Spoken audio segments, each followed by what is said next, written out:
Baiklah semuanya, sebenarnya saudara-saudara warga Australia yang saya kasihi, kalian tahu, sudah sejak lama aku bilang bahwa Anthony Albanese adalah Perdana Menteri terburuk dalam sejarah Australia. Hanya sampai 6 bulan yang lalu, Pauline Hanson sama sekali tidak muncul di jajak pendapat. Dia dari Partai Buruh masih memimpin jajak pendapat, meskipun rekan sesama politisi buruh di Inggris, Keir Starmer, peringkatnya anjlok sejak dia berkuasa. Karena begitu dia berkuasa, peristiwa Southport terjadi dan kemudian dia merespons seperti seorang tiran, seperti orang kiri yang gila. Dan sejak itu dia terus berjuang untuk bertahan hidup. Tapi sebaliknya, yang mengejutkan dan membuat saya kecewa, Anthony Albanese justru masih cukup menikmati, bisa saya bilang, popularitas. Tidak ada politisi lain. Dia sendirian menghancurkan Susan Ley dan kemudian dia digantikan. Sebenarnya tidak. Mari kita mulai dari awal. Dia sendirian menghancurkan Peter Dutton. Meskipun saya tidak suka padanya, tapi saya tetap mendukungnya karena saya tahu dia adalah Perdana Menteri terburuk. Dia akan menjadi yang terburuk. Dia akan tetap menjadi Perdana Menteri terburuk dalam sejarah Australia. Jadi dia menghancurkan Peter Dutton dan kemudian dia menghancurkan Susan Lee.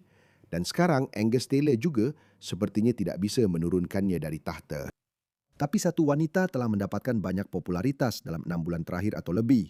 Dan itu adalah Pauline Hanson dengan alasan yang bagus. Lihat ini, sekarang jajak pendapat baru ini baru saja keluar dan dia sekarang telah menjadi Perdana Menteri pilihan Australia. 33%. Ini terjadi untuk pertama kalinya. Dan ini adalah Angus Taylor, pemimpin partai konservatif tradisional kita yang disebut koalisi. 16%. Anthony Albanese masih 29 menurut saya. Sebenarnya saya tidak tahu siapa orang-orang ini. Saya benar-benar tidak tahu. Orang ini adalah Perdana Menteri terburuk dalam sejarah Australia. Dia sendirian menghancurkan Australia. Dan tidak hanya menghancurkan Australia, dia sebenarnya sangat bodoh. Saya sering bertanya pada diri sendiri, kenapa Keir Starmer, kenapa Anthony Albanese, kenapa mereka tidak membaca situasi dan mencoba setidaknya memberi sinyal bahwa, hey, kami mendengarkan. Kami mendengarkan masyarakat dan kami akan melakukan sesuatu tentang hal itu. Tapi tidak. Alih-alih melakukan itu, lihat apa yang mereka lakukan. Jadi biarkan saya tunjukkan sesuatu kepada Anda.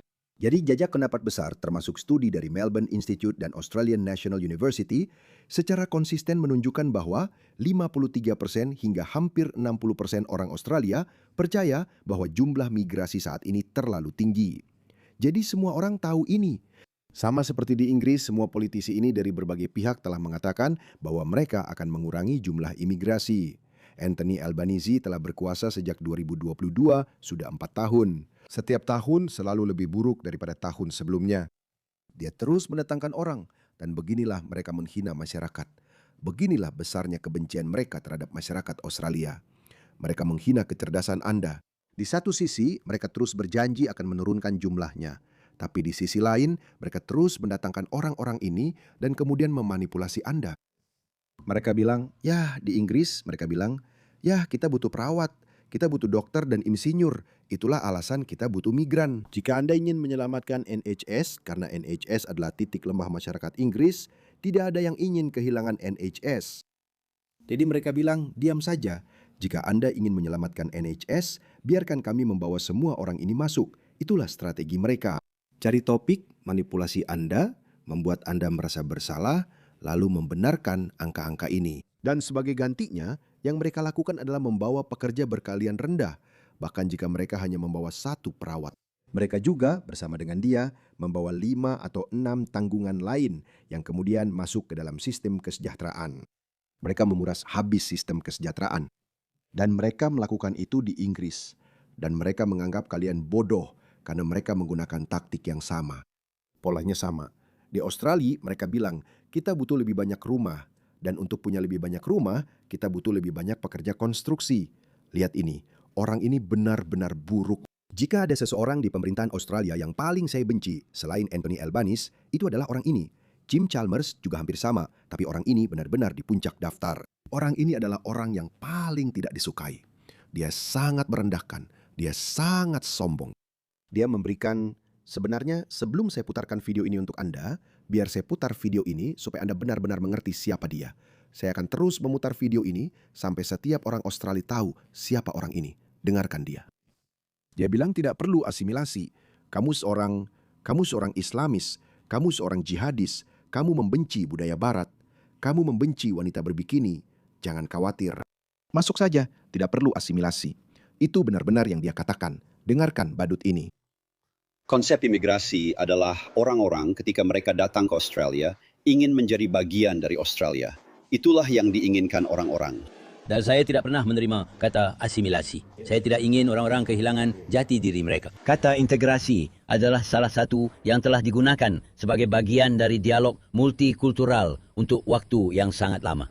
Dan itulah maksudnya. Seperti kita ingin orang-orang diterima apa adanya. Saya tidak pernah setuju dengan konsep melting pot di mana seluruh identitasmu seolah-olah harus dilebur. Menyedihkan. Itu benar-benar menyedihkan. Dan Perdana Menteri terburuk Australia, Anthony Albanese, juga mengatakan hal yang serupa. Lihat itu, dengarkan dia. Saya penasaran, apa perbedaan antara orang Australia dan para migran? Karena saya belum pernah melihat istilah itu digunakan sebelumnya di negara seperti kita, Kenapa mereka semua memasang ekspresi yang sama? Siapa yang berada di posisi senior di pemerintahan kita, di dunia bisnis? Kamu tahu, beberapa raksasa bisnis di negara ini datang ke sini sebagai pengungsi dan migran. Apakah mereka terpisah dari orang Australia? Sama saja, hanya pamer kebajikan. Jadi menurut mereka, kamu tidak perlu berasimilasi. Kamu tidak perlu berusaha untuk belajar tentang cara hidup orang Australia. Datang saja apa adanya. Kami mencintaimu apa adanya. Nah, orang ini menurut Tony Bird tidak perlu berasimilasi. Budaya Islam, agama Islam, mengajarkan para penganutnya untuk membenci orang kafir. Saya tidak mengatakan itu. Al-Quran yang mengatakannya. Hadis yang mengatakannya. Dan ratusan ulama muslim sendiri yang mengatakannya. Saya sudah sering memutar video-video itu sebelumnya. Jadi orang ini sebenarnya baik-baik saja. Dia hanya mengikuti didikan budayanya. Menurut Anthony Albanese, tidak ada perbedaan antara dia dan Steve Irwin. Kamu tahu, ini hanya orang Australia biasa, Steve Irwin. Mereka menganggap kalian bodoh.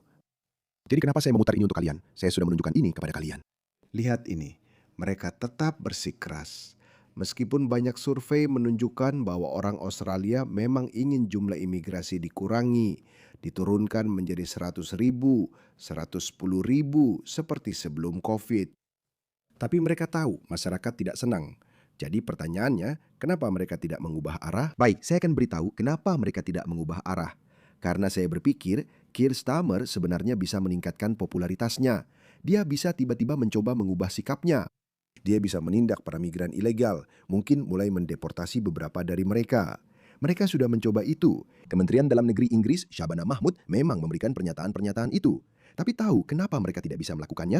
Karena mereka memang tidak punya mandat politik. Bahkan dari partai mereka sendiri, para anggota parlemen non-pimpinan tidak mendukung mereka. Mereka malah mengejek. Mereka bilang, tidak, kami tidak akan mendukung tindakan seperti itu. Jadi mereka memang tidak punya kemampuan untuk menyelesaikan masalah-masalah terbesar negara kita. Isu-isu yang menyebabkan kerusuhan sipil, kecemasan, depresi, orang-orang tidak bahagia. Dan lihat ini, mereka melakukan hal yang sama di Australia. Australia akan menjadi seperti Inggris lebih cepat daripada Inggris sendiri karena kita punya populasi yang lebih kecil. Kita hanya punya 2 kota besar, Melbourne dan Sydney. Itu saja. Dengarkan mereka. Dia bilang kita perlu mendatangkan 400.000 migran lagi supaya kita bisa membangun rumah. Kamu tahu, kita tidak perlu membangun begitu banyak rumah kalau kamu tidak mendatangkan begitu banyak orang ke Australia. Bagaimana menurutmu? Badut ini tahu apa tentang hukum permintaan dan penawaran? Mungkin tahu, tapi seperti yang saya bilang, orang-orang ini ada orang lain yang mengendalikan mereka. Mereka punya agenda sendiri, mereka punya tuan lain. Saya tidak tahu. Saya tidak tahu apakah itu WF atau bukan. Saya tidak tahu soal itu. Tapi kalau kamu lihat tindakan mereka, kenapa semuanya terlihat begitu terkoordinasi? Ini persis seperti yang mereka lakukan di UK dan bagian lain Eropa. Dan mereka melakukan hal yang sama di sini. Saya sudah memprediksi ini teman-teman, oke? Saya sudah mengatakan ini sejak lama. Ini akan terjadi di Australia.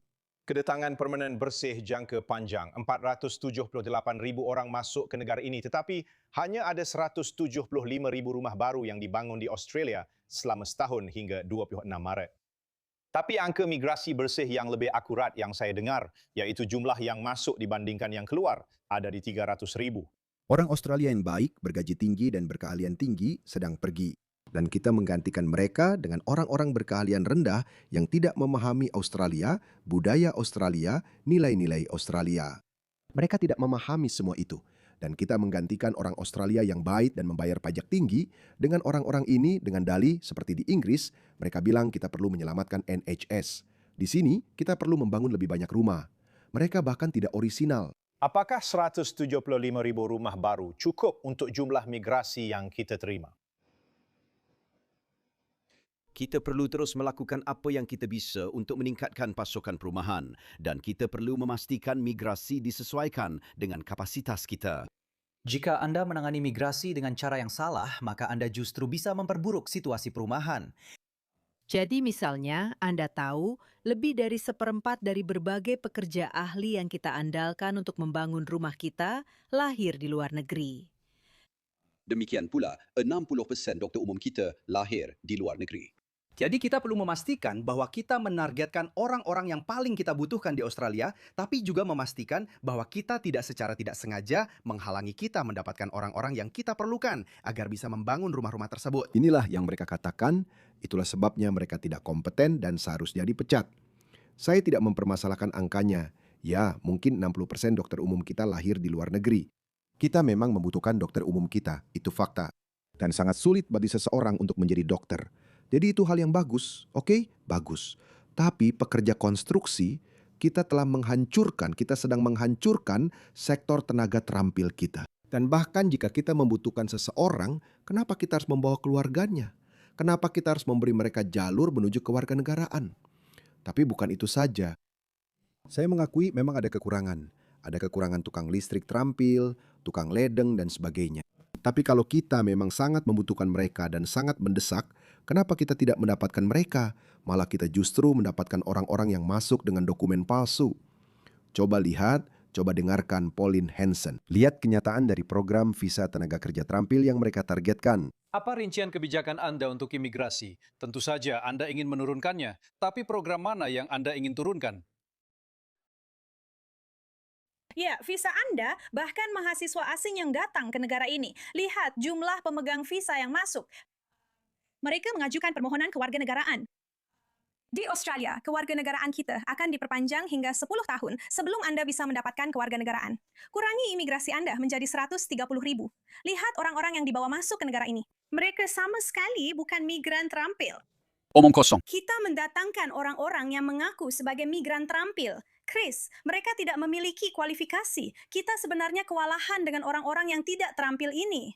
Kita melihat pembangunan ini dilakukan di sini, tapi tidak sesuai dengan spesifikasi Australia. Jadi Anda akan memangkas lebih jauh jumlah mahasiswa asing yang masuk ke negara ini. Partai Buruh sudah mulai menguranginya. Anda akan memangkas lebih jauh jumlah mahasiswa asing yang datang ke negara ini. Dan Anda juga akan mengurangi program imigran terampil. Para imigran terampil Chris Cribs, kita sudah menerima 190,000 visa permanen, seolah-olah mereka semua terampil. Tebak apa? Hanya 5,000 dari mereka yang benar-benar terampil di industri konstruksi. Dan kemudian, kamu kembali ke 20, tapi kamu ingin mengurangi jumlahnya tahun lalu. Saya pikir mereka juga memasukkan anggota keluarga mereka. Seperti jika ada satu orang terampil yang punya 5 anggota keluarga. Itu berarti 5 visa. Jadi ya, kita butuh dokter, perawat, dan pekerja konstruksi. Tapi apa yang kita dapatkan? Inilah yang persis mereka lakukan di Inggris, teman-teman. Jadi, 1 untuk setiap 1 perawat yang akan masuk ke Inggris. Untuk melakukan beberapa pekerjaan keperawatan, karena orang kulit putih tidak mau melakukannya. Dia akan membawa 5 atau 6 orang lain, 5 tanggungan bersamanya. Para tanggungan itu suaminya mungkin akan melakukan pekerjaan berkeahlian rendah yang dibayar tunai, jadi kurir Uber Eats atau semacamnya. Dan anak-anaknya, mereka akan mendapatkan tunjangan kesejahteraan yang besar karena negara-negara barat memiliki tunjangan kesejahteraan yang besar. Dan itu berhasil untuk orang barat, karena orang kulit putih biasanya hanya punya 2 anak. Saya bahkan sudah tidak menerima itu lagi. Tapi orang-orang ini datang dengan 3, 4, 5 anak. Uangnya mengucur deras, lalu suaminya tidak perlu bekerja. Mereka tidak perlu bekerja. Itulah yang terjadi persis di Inggris. Inilah yang mereka lakukan persis di Australia. Pengeluaran Centrelink akan melonjak tinggi. Kita sudah punya pemalas yang hidup dari tunjangan sendiri. Kita sudah punya orang malas yang hidup dari Centrelink kita sendiri. Sekarang kita akan punya, ya sebenarnya kita sudah punya banyak, kamu tahu. dan orang bukan Australia yang malas dan hidup dari Centrelink. Penipuan itu sudah berlangsung begitu lama.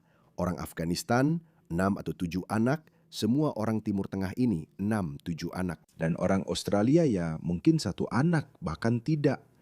Dan ya, begitulah cara mereka menghancurkan Inggris. Begitulah cara mereka menghancurkan Australia tepat di depan mata kita. Tapi masih ada harapan, karena Pauline Hanson, seperti yang saya katakan, orang ini sampai baru-baru ini sangat populer. Dia masih terlalu populer menurut saya. Maksud saya, siapa 30% orang ini yang masih ingin melihat Anthony Albanese? Menurut saya tanpa ragu, dia adalah Perdana Menteri terburuk. Ketika sejarah ditulis tentang masa ini, orang ini akan dikenang sebagai orang yang menghancurkan Australia. Dan dia, jika dia menjadi Perdana Menteri, maka dialah yang menyelamatkannya. Orang-orang akan melihat ini. Nah, teman-teman, kita sedang hidup di bagian yang sangat kritis dalam sejarah peradaban Barat. Setiap sekitar 70 tahun selalu terjadi sesuatu yang besar. Dan jelas kita sudah mengalami 2 perang besar. Kita pernah mengalami perang saudara, kita pernah mengalami perang revolusi di Amerika.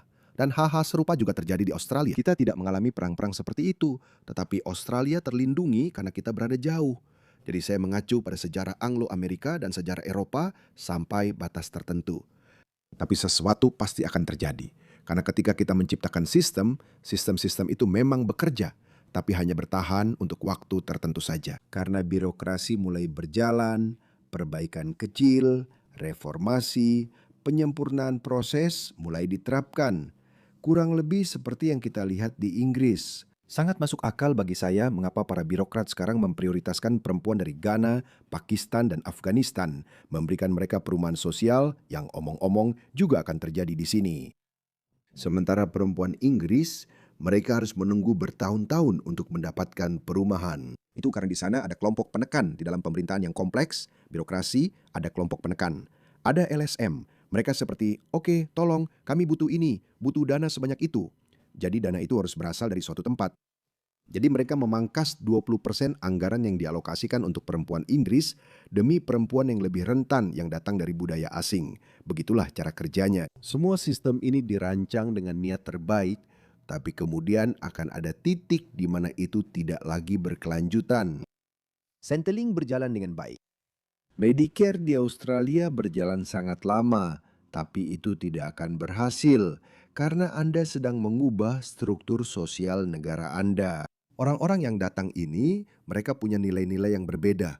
Orang kulit putih tidak ingin menerima bantuan dari Centrelink. Saya tahu itu. Saya tahu, saya punya banyak teman Aussie yang karena dulu, bahkan Centrelink pun dulu lebih dermawan. Dulu kita punya tunjangan JobKeeper dan kemudian diubah menjadi, hey, kamu harus menunjukkan kepada kami bahwa kamu benar-benar mencari pekerjaan.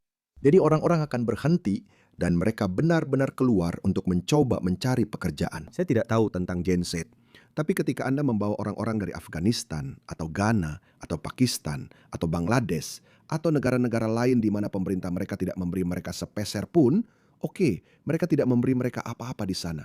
Jadi mereka datang ke Australia, negara dengan kesejahteraan yang dermawan seperti Australia atau Swedia atau Inggris.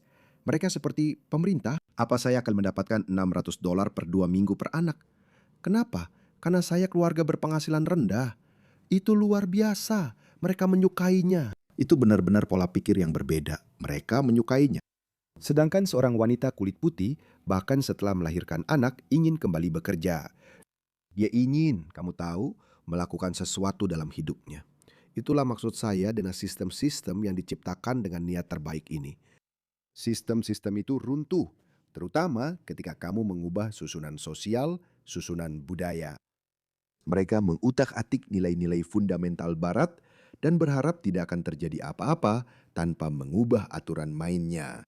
Ya, kamu harus melakukannya. Jika kamu akan membatasi kebebasan berbicara, jika kamu akan mendatangkan orang-orang dari budaya tertentu, dan jelas budaya-budaya itu berbeda. Jika kamu mendatangkan banyak orang Hindu, mungkin kamu akan menghadapi masalah lain, tapi kamu tidak akan menghadapi masalah terorisme.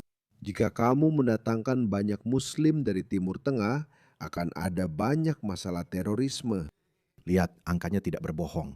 Kita tidak ada yang rasis atau penuh prasangka tentang hal itu. Saya adalah mantan Muslim. Kenapa saya harus malu memberitahumu ini? Jadi mereka mengutak-atik nilai-nilai fundamental peradaban Barat dan mereka tidak memperbarui atau tidak memikirkan konsekuensinya. Nah, inilah konsekuensinya. Jadi jangan terima ini. Kita tidak membutuhkannya. Kita perlu melatih orang-orang kita sendiri. Kita perlu fokus pada para pekerja terampil kita. Jangan hancurkan pasar tenaga kerja. Jangan hancurkan industri konstruksi.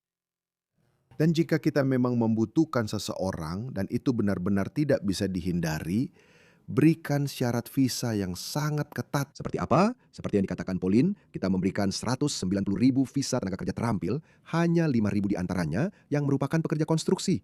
Sisanya, Tuhan saja yang tahu apa yang mereka lakukan.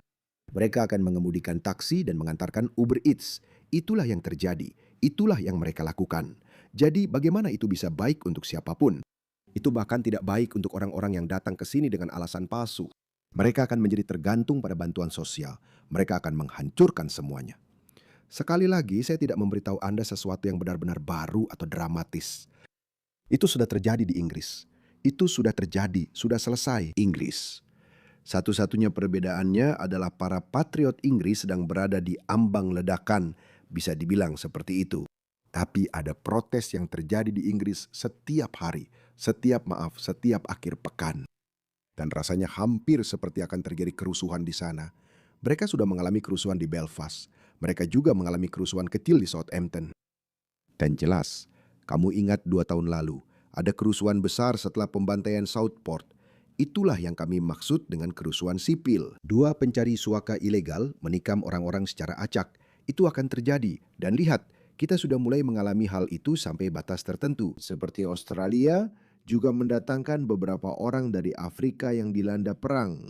Dan lihat apa yang terjadi. Sekarang kita punya budaya kekerasan dengan parang. Saya baru-baru ini membicarakannya. Teman-teman, kita tidak punya budaya memasang jeruji besi di jendela-jendela kita. Kita tidak punya budaya seperti itu. Saya pernah melihat tempat di Inggris di mana mereka memasang jeruji. Saya belum pernah melihat rumah di Australia, di daerah pinggiran manapun, bahkan di daerah yang cukup keras seperti Noble Park. Atau saya tidak tahu sekarang, saya sudah lama tidak ke sana. Jendela-jendela tipis, pintu-pintu tipis. Tahu kenapa? Karena tidak ada yang membobol rumah kita. Tapi itu sekarang berubah dengan cepat. Kenapa? Karena para politisi kita berpikir Australia bisa mendapatkan manfaat dari sedikit keberagaman. Keberagaman hanya demi keberagaman. Tidak, kita tidak butuh keberagaman. Kita butuh 90, saya ulangi lagi, tanpa malu-malu. Saya punya hak istimewa sebagai orang berkulit coklat. 90, saya akan bilang 90%. 90-95% Australia harus berkulit putih. Jika demografi itu mulai berubah, jika mulai turun di bawah 90%, maka kita harus mengatasinya secara internal, seperti bagaimana Jepang mengatasinya. Ya, meskipun sekarang Jepang mulai bergerak ke arah yang berlawanan, tidak ada yang salah dengan itu. Mereka akan mengatasinya. Dan saya tidak mengatakan itu hanya karena mereka berkulit putih. Karena mereka merendahkan argumen, mereka bilang ini rasis. Bukan, saya mengatakan itu karena orang Australia kulit putih adalah penjaga alami peradaban yang membangun Australia, salah satu negara paling sukses, makmur, layak huni, dan indah di dunia. Ayo, kita tidak bisa menghindar dari kenyataan itu. Siapa orang-orang yang membuat Australia menjadi luar biasa, sehingga orang-orang dari seluruh dunia rela memohon, tolong izinkan saya masuk? Lalu mereka datang ke sini. Dan kemudian mereka berkata, ini bukan negaramu. Kamu penjajah. Kamu menjajah negara ini. Ini adalah tanah aborigin. Seperti, kamu tidak pergi ke Australia. Kamu tidak pergi ke Australia aborigin ketika negara itu dijalankan oleh komunitas aborigin Australia. Dan mereka mencoba memanfaatkan hal itu. Kamu datang ke Australia karena infrastrukturnya yang kuat. Karena itu negara yang makmur. Itulah alasan kamu datang ke negara itu. Negara itu dibangun oleh orang-orang ini. Oleh karena itu, kita tidak perlu meminta maaf. Tidak perlu, kita tidak perlu mengatakan kamu tidak perlu meminta maaf untuk itu. Tidak masalah jika Australia tetap seperti itu. Putih karena nilai-nilai dari orang-orang itu. Itu saja. Jangan terima itu, teman-teman. Jangan biarkan Anthony Albanese dan Tony Burke serta orang-orang ini menghancurkan Australia. Mereka ada di sini. Tidak ada yang akan mengingat nama mereka setelah tahun 2028 kecuali nama Anthony Albanese yang saya yakin akan tercatat dalam sejarah sebagai Perdana Menteri terburuk dalam sejarah Australia.